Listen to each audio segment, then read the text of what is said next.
Hello everyone, welcome to the math zone of RTS classes. Today we are going to do class 9 chapter, that is Heron's formula. So let's get started. So before moving on to the questions or the formula, first we need to understand its importance. In geometry, the formula used to calculate the area of triangle has been half into base into height. So why was the need of new formula to derive the area of triangles? This was because this formula, which is written in front of you, was applicable only for right angle triangles. Now, what do I mean by that is, right angle triangles are those triangles which make a 90-degree angle. The two sides of the triangle make a 90-degree angle. The side opposite to the 90-degree angle is the hypotenuse. So in that case, we have the height and the base. These two makes the 90-degree angle. So it becomes easy for us to calculate the area of the triangle. But in triangles such as acute triangle, equilateral triangle, isosceles triangle, scalene triangle, etc., this formula was not fully applicable. How? Because these triangles did not have the equal sides or equal angles, so it became difficult for us to calculate the height. How do we get the height in the proper, because the sides are not equal, then in that case angles are not equal, so how can we calculate the particular base, how to choose which is the base, which is the height? So there our calculations increased. We need to do multiple calculations, derive this first, we need to derive that, and we very much time consuming for us. So now what to do, how do we simplify our calculations? So we got a miracle, we can say it a miracle, or we can say it a boon for us to derive the area of such triangles where sides or you can say angles are not equal. Heron's formula is applicable. Now who derived this formula? Now this formula, Heron's formula, was given by a Egyptian mathematician Heron. According to this formula, area of triangle is equals to under root s into s minus a into s minus b into s minus c, where a, b and c are the sides of the triangle and s is equal to semi-perimeter, half the perimeter of the triangle. Now when we talk about perimeter, what is perimeter? Like if there is a box present in front of us, this is a rectangular box, we can see this. So perimeter is nothing but the sum of all the sides of this rectangle. Suppose if we assume that this side is 5 and this is 2, so what will be its perimeter? Its perimeter will be 5 plus 5 plus 2 plus 2, because opposite sides are equal in a triangle. So the total perimeter will be 14. This is the perimeter. Now, if the three sides of a triangle are given to us, we can take out the perimeter a plus b plus c, and उसका half जो होगा वो होगा हमारा semi perimeter. Perimeter को 2 से divide किया, semi perimeter है, and that's what is s over here in this formula. So area of the triangle is under root s into s minus a into s minus b into s minus c. Now we'll see its application in the questions. Before that, we'll discuss these types of triangles to make you understand more accurately where this formula is applicable more easily and why the previous formula was not so helpful to us. So these are the types of triangle. They are different types of triangle on the basis classified by the angles and by their sides. They may be different types on the basis of angle or their sides. So acute triangle. Now over here in acute triangle, all these three angles, you can see 1 2 3 ABC, are less than 90 degree. Over here their angles are less than 90 degrees. So if we draw a median from the center, it's not possible for us because the angles are less than 90 degree. So it becomes difficult for us to calculate the formula using half into base into height. Now this is a right angle triangle. Here one angle is of 90 degree. Over here we have this as the height. We take it, if we consider it A, B, C. So in this case here AB is the height and BC is the base. It is directly given to us over here. So over here half into base into height is applicable, and we can easily derive the area of the triangle. Moving on to obtuse triangle. In this triangles, one angle is 180 degree, obtuse angle. Or we can say it's more than 180 degree or it's 180 degree. It could be 180 or more than 180. So this is an obtuse triangle. Over here now, if we see this height, if we consider it A, B, C. Now AB is slant, it's not straight. So we cannot take it as the height of the triangle. Neither it can be taken because this becomes a hypotenuse, but it cannot be calculated until it's a 90 and using the Pythagoras theorem. So now here comes as an equilateral triangle. All three sides are congruent. Congruent means same. Congruent word is used to describe two same things. So in this, all the three sides are same. AB is equals to BC equals to CA. In isosceles triangle, two sides are congruent. Only same. Only two sides. Like AB is equals to BC. A, B, this is A, B and C. So AB is equals to AC. BC is the base, AB is equals to AC and BC is the base over here. In this third side, BC is not equal to AB, not equal to AC. Scalene triangle, no sides are congruent. इसके अंदर तो तीनों sides ही अलग है, वो अपनी अलग ही इच्छा से जा रही है. वो ए बी कुछ है, ए सी कुछ है, बी सी कुछ है, डिफरेंस ही कैलकुलेट नहीं है. तो ऐसे केसेस में अब इन ट्राइंगल्स में अगर हम स्केलियन में ले लेते हैं, मीडियन कैलकुलेट कर, कौन सी साइड को आप हाइट लोगे, कौन सी साइड को बेस लोगे, कैसे मीडियन कैलकुलेट करोगे, कौन सी साइड को स्लैंट हाइट लोगे.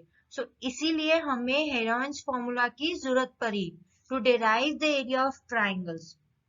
So now we'll see the application of Heron's formula in questions. So this is the question from your NCERT. This is example number 1, the basic question. So let's do this.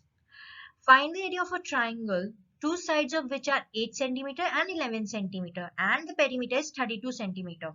Here's the figure given to us. Okay, so now in this triangle ABC, the side AC and BC are given to us, but the side AB is not given to us. But indeed there's another information given to us, which is the perimeter of the triangle, which is 32 centimeters here.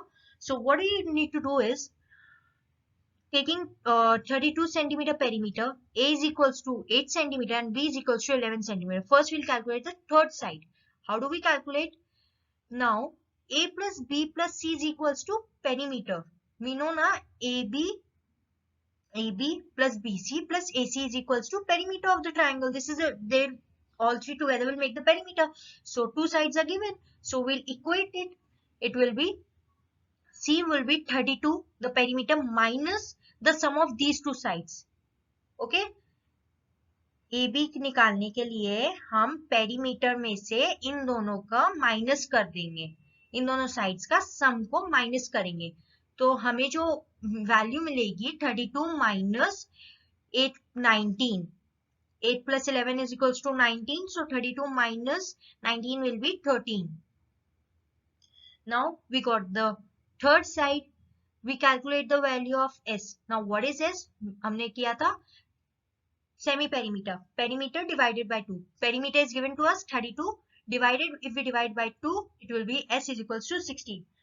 So S minus A, 16 minus 8 is equals to 8. S minus B, 16 minus 11 is equals to 5 centimeter. And S minus C, 16 minus 13 centimeter is equals to 3 centimeter. We got the value of S, we got the value of S minus A, S minus B and S minus 3. Now we're going to put all these four values into the formula. This is our formula, underscore S into S minus A into S minus B into S minus C, which is equals to underscore 16, the value of semi perimeter, into 8, S minus A, into 5, S minus B, into 3, the value of S minus C. Calculating, multiplying all these three values, we get 8 into under root 30 centimeter square. Okay. I hope this is clear. This was the basic question which we did. Over here, instead, if the perimeter was not given and the third side was given, then it will be more easy. I agree. It will be more easy. All the three sides are given. You have to just put them into the formula. You have to calculate the semi-perimeter first, and then you'll put them into formula. If there was no perimeter and the third side was given, the case remains the same. Or it could be easier, we can say it. Okay, now moving on to the next question. Question number 2. Now, the perimeter of a triangle is 50 centimeter. Again, the sum of all three sides is given to us. One side of the triangle is 4 centimeter longer than the smaller side. Okay. So, one side of the triangle is 4 centimeter longer than the smaller side, and the third side is 6 centimeter less than twice the smaller side. Find the area of triangle. Now, when we get such questions, we get panic. We started panicking. Why? ये कैसे होगा? क्या दे दिया question में? क्या बवाल आ गया? Oh my God! How to solve it? अरे ऐसा कुछ भी नहीं दिया क्वेश्चन में. सिंपल सा है, जैसे कि हम अलजेब्रा के क्वेश्चन के तौर पे इसे करो सॉल्व. पहले तुम भूल जाओ तुम्हें एरिया निकालना है ट्राइंगल का. पहले तुम सिर्फ जो लाइन दी है ना बीच की, उस पे फोकस करो और एक इक्वेशन बनाओ स्मॉलर साइड को अपना बेस मान के. कैसे? Now let the smaller side of the triangle be x. Okay, smaller side क्या लेंगे हम? x लेंगे. ले लिया हमने. अब उसने क्या कहा? One side of the triangle is 4 centimeter longer than the smaller side. अब हमने स्मॉलर साइड को तो x कंसिडर कर लिया ना यहाँ पर फर्स्ट लाइन में, और एक साइड क्या है ट्राइंगल की? 4 सेंटीमीटर लॉन्ग है उससे. तो पहले क्या बनेगा हमारा टर्म? दूसरी साइड के लिए क्या टर्म होगा हमारा? The other side x plus 4. यही कहा उसने कि दूसरी साइड जो है वो x plus 4 है. अब moving on towards the third side of the triangle, तो उसके लिए क्या बोला उसने? And the third side is 6 centimetre less than twice the smaller side. Means it's 6 centimeter long, sorry, less than twice the smaller side. So it is 2x minus 6. x twice दिया है, उसने बोला है twice the smaller side and less 6 centimeter. minus 6 कर दिया हमने. अब क्या करना है हमें? हमें पेरीमीटर दिया है. अब x की वैल्यू कैसे निकालेंगे? हमें पेरीमीटर दिया है ना यहाँ पे 50 centimetre. We'll put the values. ये तीनों sides है triangle की. These all three are the sides of a triangle. So we are going to sum them up. कैसे? Side A, AB plus BC plus AC is equals to 50. X plus 4 plus 2x minus 6. तो यहाँ पे 4x हो गया equals to 6 minus 4 2, क्योंकि इधर 6 greater है तो -2 आएगा. उधर जाके वो प्लस हो जाएगा तो 4x इक्वल्स टू 52 हो जाएगा. -2 था ना इस साइड, 6 के पास नेगेटिव साइन है ना यहाँ पे, बड़ा है ना वो, उधर जाएगा -2 तो +2 हो जाएगा. तो 4x equals to 52. 50 plus 2 is 52. So x की वैल्यू जो हमारी निकलेगी, x is equals to 52 divided by 4. तो x की वैल्यू हमारे पास आ गई 13. Means x one side of the triangle is 13 centimeter, the smallest side. This is the smallest side. Now we'll take out the other two sides as well this way. So how are we going to do this? This is 13 plus 4. One side was 4 centimeter longer than the smaller one, so this is 13 plus 4, and the other one is 2 into 13 minus 6. Okay, we'll calculate this and we'll get 20 centimeter. So now here 2 into 13 minus 6. So 2 into 13 is 26 minus 6 will be 20 centimeter. Now we got the value of all the three sides. I think it was quite simple. बस थोड़ा सा दिमाग लगाना था, panic नहीं करना है ऐसे क्वेश्चंस को देख के. थोड़ा सा अटेंशन देना है उन वर्ड्स को जो कि स्पेशली हाईलाइट करना है, जो कि अगर कुछ अलग दिया आपको डिफरेंट लगता है तो उन चीजों को देख के डरना नहीं हमें, बल्कि उन चीजों को समझना है कि कैसे करना है. ट्राइंगल्स है बट यहाँ पर देखो हमने अलजेब्रा भी अप्लाई किया है. So this is what is called maths. S is equals to semi perimeter. Perimeter हमें फिर से दिया था 50 centimetre. 50 divided by 2 is equals to 25 centimetre. अब हम अपना हेरोन्स फॉर्मूला लगाएंगे, एरिया ऑफ ट्राइंगल निकाल लेंगे. हेरोन्स फॉर्मूला क्या था? Under root S into S minus A into S minus B into S minus C values put करेंगे। S की वैल्यू क्या है 25, S minus A 25 minus 13, S minus B 25 minus 17 and S minus C is 25 minus 20। क्या values आती है हमारे पास 25 into 12 into 8 into 5 equals to 20 under root 30 centimeter square is the area of the triangle. Quite simple question but tricky. Simple but tricky. Moving on towards the next question. A rhombus shaped field has green grass for 18 cows to graze. Okay, हमारे पास rhombus है इस case में और green grass है for 18 cows to graze. If each side of the rhombus is 30 meter, okay, and its longer diagonal is 48 meter, how much area of grass field will each cow be getting? Okay, अब हमारे पास rhombus की sides दी है इस question में 30 and उसका longer diagonal 48 metre.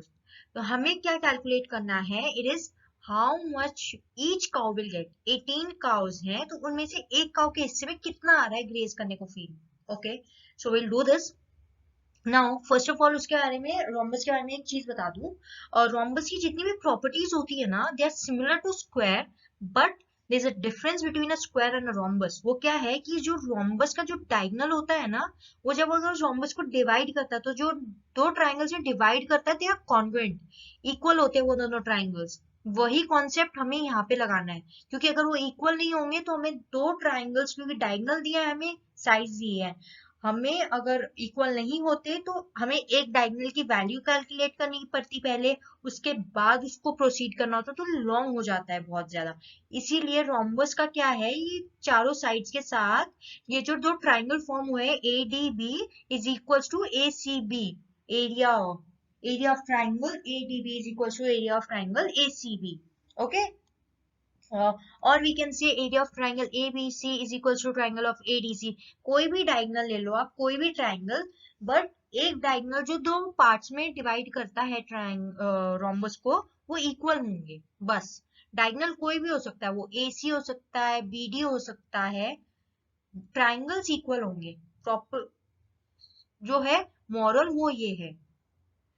Okay, now draw rhombus shaped field with first with the vertices ABCD. Okay, we have done it. The diagonal AC divides the rhombus into two congruent triangles which are having equal areas. I told you the triangle AC is dividing it into two equal congruent triangles.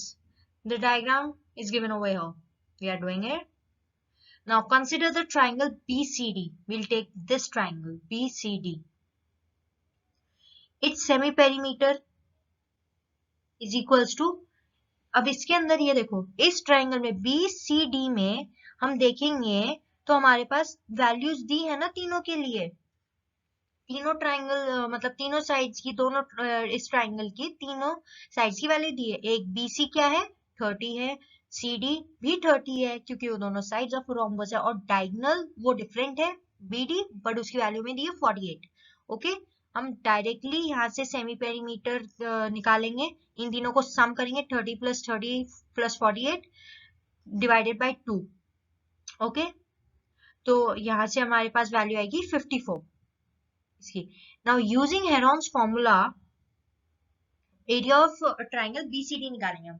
Heron's formula में दिया है under root S into S minus A into S minus B into S minus C। Okay, now putting on the values, semi perimeter की value कितनी है 54, so under root 54 into 54 minus 48 into 54 minus 30 into 54 minus 30, values क्या आई हमारे पास 54 into 6 into 24 into 24 metre square, now which is equals to 432 metre square. ये हमारा आ गया एरिया ऑफ ट्राइंगल BCD। इस ट्राइंगल का एरिया आ गया हमारे पास, कितना आया 432 मीटर स्क्वायर। नाउ हमें पूरे रोम्बस का एरिया निकालना है लेकिन, ओके, ताकि हम इंडिविजुअल काउ की ग्रेसिंग निकाल सके। तो उसके लिए हम इस एरिया के ट्राइंगल को 2 से मल्टीप्लाई कर देंगे। 2 से मल्टीप्लाई क्यों करेंगे, क्योंकि रोम्बस के डायगोनल जो उसे दो ट्राइंगल्स में डिवाइड करता है वो दोनों कॉन्ग्रुएंट होते हैं, इक्वल होते हैं एरियाज में। Okay, so 2 into 432 metre square will give us 864 metre square. Okay, so this 864 meter square is the area of the field, or we can say is the area of the rhombus. Thus, the area of the grass field that each cow will be getting is now 864 divided by 18 meter square. 18 से divide क्यों किया हमने? क्योंकि हमें individual cow का निकालना है. अगर हमें एक काउ का दिया होता और हमें 18 काउज के लिए निकालना होता तो हम मल्टीप्लाई करते. जब हमें कम का दिया होता है और हमें ज्यादा के लिए निकालना होता है तो हम मल्टीप्लाई करते हैं, लेकिन हमें जब ज्यादा के लिए दिया होता है और हमें कम के लिए निकालना होता है तो उस वक्त हम डिवाइड करते हैं. यहाँ पे यूजुअली कंफ्यूजन हो जाती है कि हम मल्टीप्लाई करें या divide. Not a big deal. ये याद रखना, जब हमें ज्यादा के लिए दिया है और हमें कम में करना है, डिवाइड करना है उसे, ये याद रखो. ज्यादा के लिए दिया है, कम के लिए कम में डिवाइड करना है तो डिवीजन आएगी, और कम के लिए दिया है तो उसे मल्टीप्लाई करना है, हमें बढ़ाना है उससे, हमें ओके कैलकुलेट करना है तो मल्टीप्लाई करेंगे.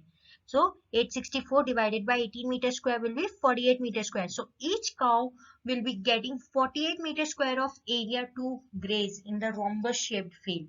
Okay, I hope this question was clear. Good question, I must say. Okay, now moving on to next question. Sides of a triangle are given in a ratio. Okay, here we have the ratio. We don't have the sides in value. Okay, moving. Ratio is 12 ratio 17 ratio 25. Okay, and its perimeter is given 540 centimeter. Find its area. देखो यार, Heron's formula का ना एक बहुत ही basic सा क्या है, आपको इसके थ्रू एरिया निकालना है तो एरिया तो आपको कैलकुलेट करना ही है. ओके, साइड्स आपको वो या तो ऐसे ट्रिक करके इक्वेशन में देगा, जैसे अभी हमने वो एक्स वाले किया था क्वेश्चन, या फिर वो रेशियो में देंगे, या फिर आपको डायरेक्ट दे देंगे. एक साइड नहीं देंगे, दो साइड नहीं देंगे, दो साइड नहीं दिया ऐसा क्वेश्चन भी हम करेंगे अभी. ओके, और पेरीमीटर दे देंगे. तो क्वेश्चंस इसके एक फ्लो से जाते हैं, मतलब एक ही टाइप के होते हैं, लैंग्वेज चेंज कर देते हैं, थोड़ा टाइप चेंज कर देते हैं. इसका क्वेश्चंस दो तीन टाइप के ही होते हैं. हेरॉन्स फॉर्मूला के क्वेश्चन दो तीन टाइप के ही मिलेंगे आपको, उससे ज्यादा कुछ नहीं है इसके अंदर. फॉर्मूला बेस्ड क्वेश्चंस होते हैं, थोड़ा सा दिमाग लगाना होता है, थोड़े से ट्रिक हो जाते हैं, बस दिमाग लगाना होता है, वरना इससे इजी टॉपिक बिल्कुल कोई भी नहीं है. बहुत इजी टॉपिक है, फॉर्मूला बेस्ड क्वेश्चन होते हैं. हाँ, कैलकुलेशन मिस्टेक्स आपको देखनी है अपनी, बिल्कुल कैलकुलेशंस पे ध्यान देना है, क्योंकि फॉर्मूला पूरा लगाया और एंड में जाके आप कैलकुलेशन में गलती करते हो तो आपका आंसर रॉन्ग आएगा, तो वहां पे आपके मार्क्स डिडक्ट होंगे डेफिनेटली. तो आपको अपनी कैलकुलेशंस पर ध्यान देना, otherwise this is very easy. Okay, so moving question पे वापस आते हैं. Side of a triangle in the ratio 12 17 25. Okay, perimeter दिया 540 centimetre. Let's solve this question. So here's the solution. Now the ratio is this. Now what should we do?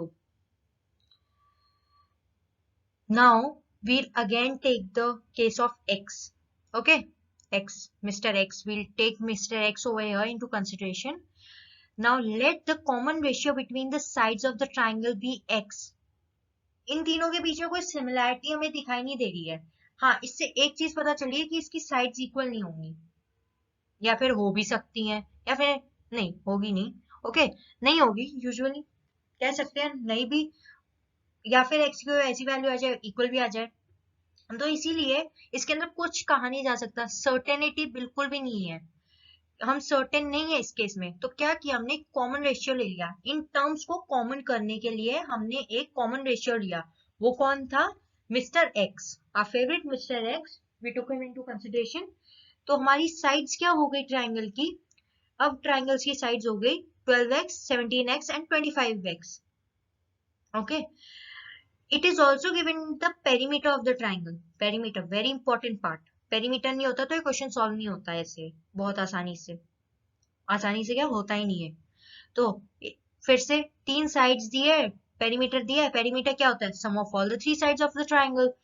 12x plus 17x plus 25x equal to 540 centimetre. तीनों को सम किया, क्या आया? 54x is equals to 540 centimetre. 54 x की value निकालने के लिए 54 को डिवाइड कर दिया. 540 डिवाइडेड बाय 54, 0 से 0 कैंसिल हुआ. 54 x की वैल्यू क्या आ गई? 10 सेंटीमीटर.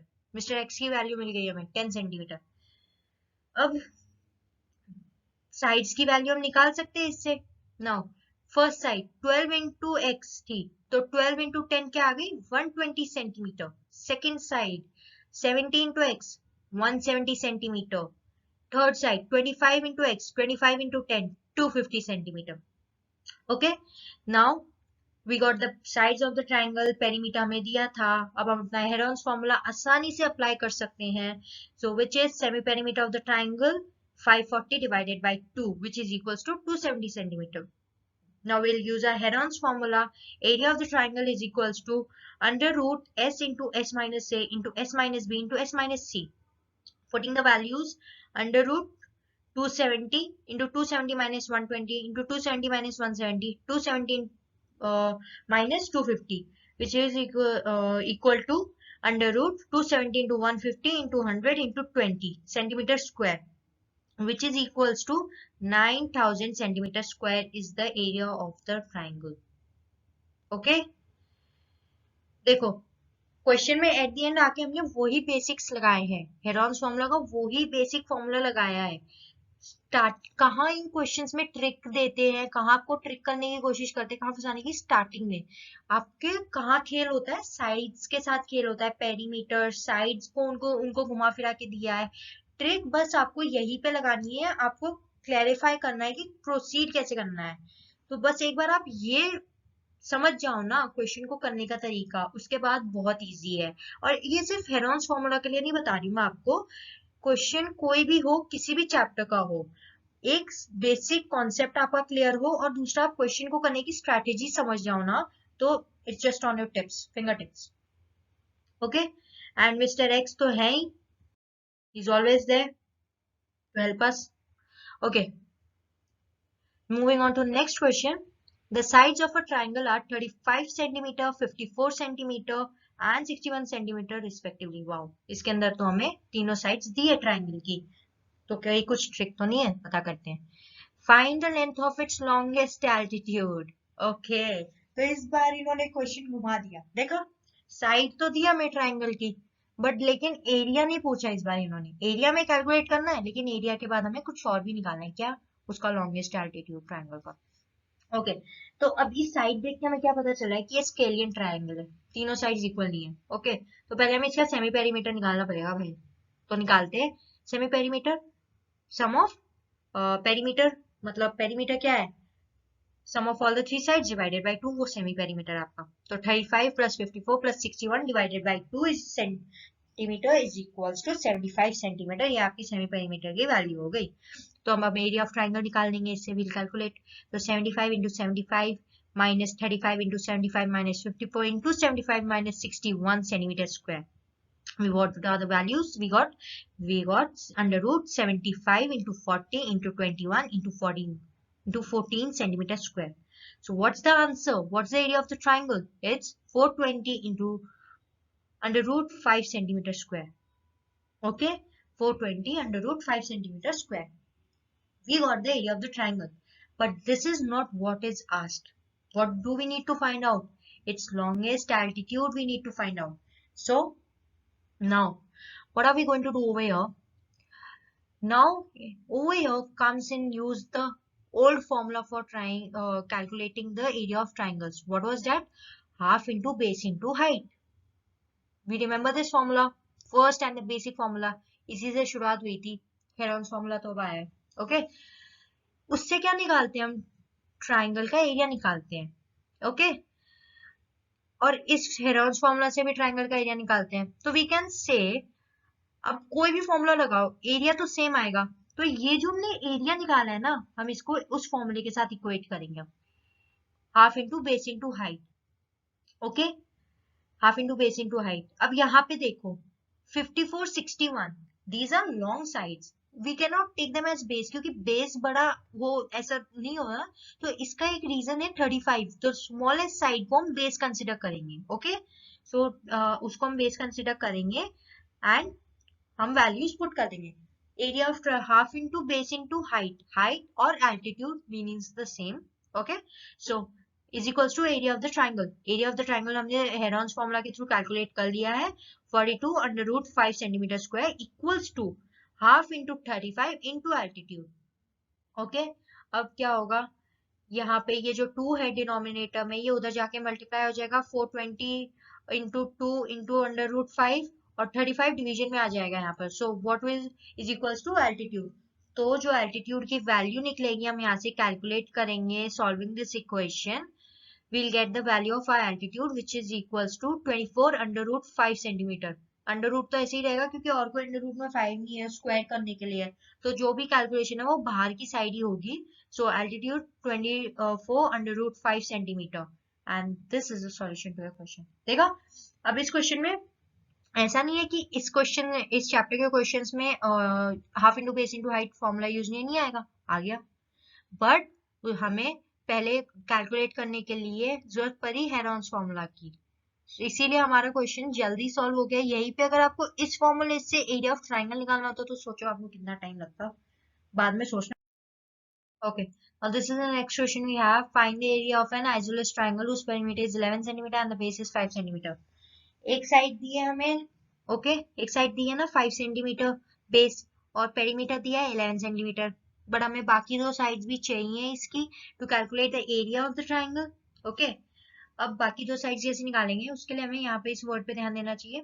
आइसोलेस ट्राइंगल यानी कि ये वो ट्राइंगल है जिसकी 3 साइड्स में से 2 साइड्स इक्वल होती है और एक साइड अनइक्वल होती है ना. 2 साइड्स इक्वल होती है, एक अनइक्वल होती है. हमने स्टार्टिंग में किए थे types of triangles. Okay, so let the equal sides of the triangle be x.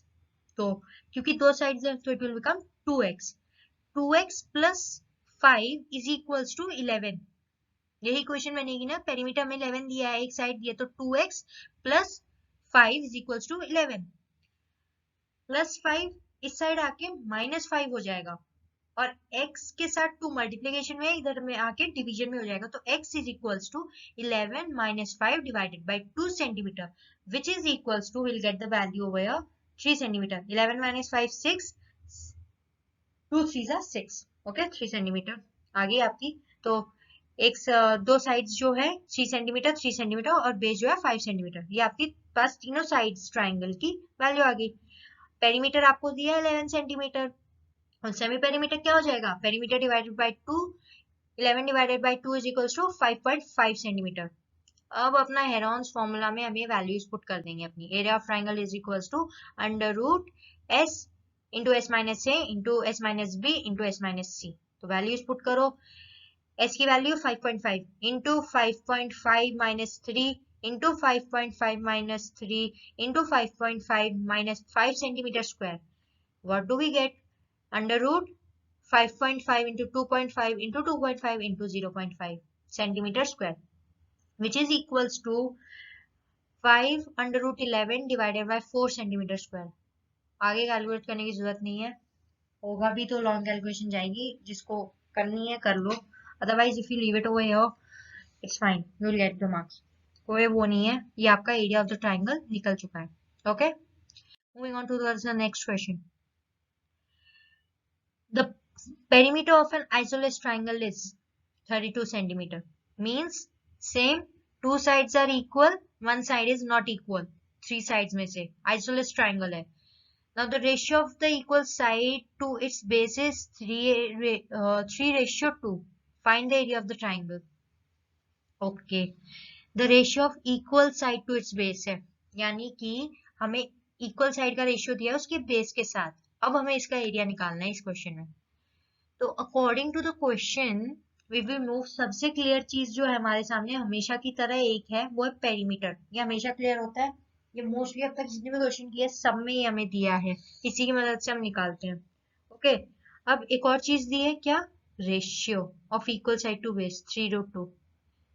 फिर से मिस्टर एक्स आ गए हैं इस क्वेश्चन में हमारी हेल्प करने. मिस्टर एक्स की सहायता से हमें क्वेश्चन सॉल्व करने वाले हैं. तो इक्वल साइड को हम 3x कंसिडर कर लेंगे और बेस को 2x कंसिडर कर लेंगे. ओके, रेशियो हटाना है ना, हमें वैल्यूज निकालनी है. Okay, now perimeter of the triangle 32 दिया है यार. अब दो साइड्स इक्वल होती है ना, तो अगर एक की वैल्यू 3x है तो दूसरी की भी वैल्यू 3x होगी ना. ये देखो यहाँ पे इक्वल साइड टू बेस का है ना, तो यानी कि इक्वल साइड टू बेस 3:2, यानी कि इक्वल साइड जो है 3x होगी, 3 रेशियो वाली. ये आपको यहाँ पे ध्यान से पढ़ना है, रिस्पेक्टिवली है ये, यहाँ पे कंसिडर करना है इसे. 3x, तो यहाँ पे दो 3x होंगे, एक 2x is equals to 32, 3x plus 3x plus 2x, two equal sides base, और ये आपका सम हो जाएगा तीनों साइड्स का 32।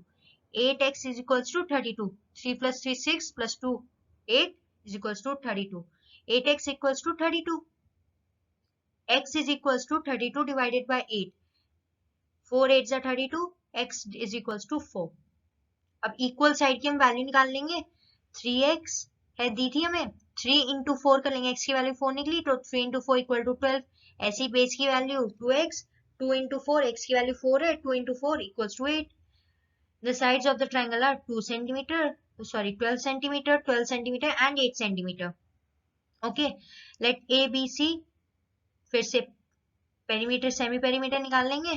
यहाँ पे इन्होंने सेमी पेरीमीटर के लिए ये यूज किया है A plus B plus C divided by 2 values put करके, बट हमें तो पेरीमीटर दिया था ना 32, डायरेक्टली डिवाइड कर देंगे, क्यों सम अप करना है तीनों को, 32 divided by 2 equals to 16, directly कर सकते हैं। आपको 2 स्टेप एक्स्ट्रा करने हैं तो कर लो, आपकी विषय, डू स्मार्ट हुआ क्या, कम ऑन।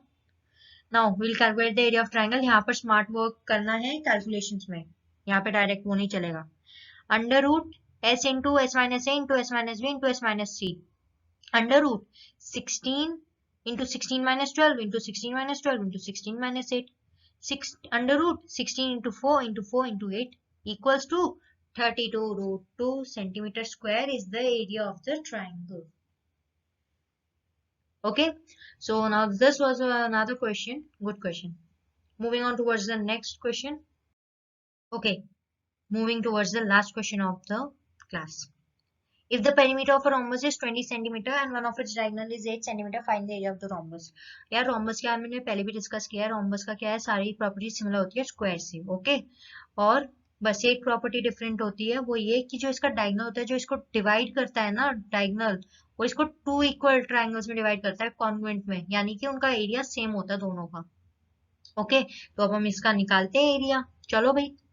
लेकिन एक चीज देखनी है, यहाँ पे हमें पेरीमीटर दिया रोम्बस का, साइड नहीं दिया रोम्बस की, और हमें एरिया निकालने के लिए साइड चाहिएगी, क्योंकि हमें ट्राइंगल है, ट्राइंगल से फॉर्मूले से हम एरिया निकालेंगे, तो उसके लिए हमें ट्राइंगल की साइड चाहिए। उसको निकालने के लिए क्या करेंगे, हम इसकी साइड निकालेंगे। साइड कैसे निकालेंगे रोम्बस की, P Q equals to Q R equals to R S equals to P S होता है, और पेरीमीटर दिया है 20, तो side of rhombus 20 divided by 4, क्योंकि 4 साइड्स है, into centimeter is equals to 5 centimeter. So one side of a rhombus is 5 centimeter.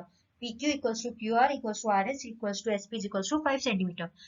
S की value semi perimeter, perimeter अभी हम यहाँ से निकाल सकते हैं ना, PQR ट्राइंगल का पेरीमीटर निकाल लेंगे ना, 5 plus 5 10 plus 8 18, PQ plus QR plus RS 5 5 8 divided by 2, 5 5 8 divided by 2, 18 by 2 equals to 9 centimeter. अब एरिया ऑफ रोम्बस निकालने के लिए क्या करेंगे, twice the area of triangle PQR, क्योंकि दोनों कॉन्वेंट ट्राइंगल्स है, एरिया सेम है, okay. Area of triangle PQR कैसे निकालेंगे, हेरोन्स फॉर्मूला के through, which is equals to under root s into s minus a into s minus b into s minus c, okay। Putting on the values, we have under root 9 into 9 minus 5 into 9 minus 5 into 9 minus 8 equals to 9 under root 9 into 4 into 4 into 1, which is equals to 12 centimeter square. Okay, we got the area of triangle PQR, got the area of this triangle. अब पूरे rhombus का area निकालने के लिए इसके area को क्या करना है, ट्वाइस करना होगा, which is equals to area of rhombus. So 2 into 12 centimeter square is equals to 24 centimeter square. This is the area of the rhombus. Okay, with this we come to the end of our class. I hope you like the questions, you like the class. Heron's formula आपको समझ आया होगा।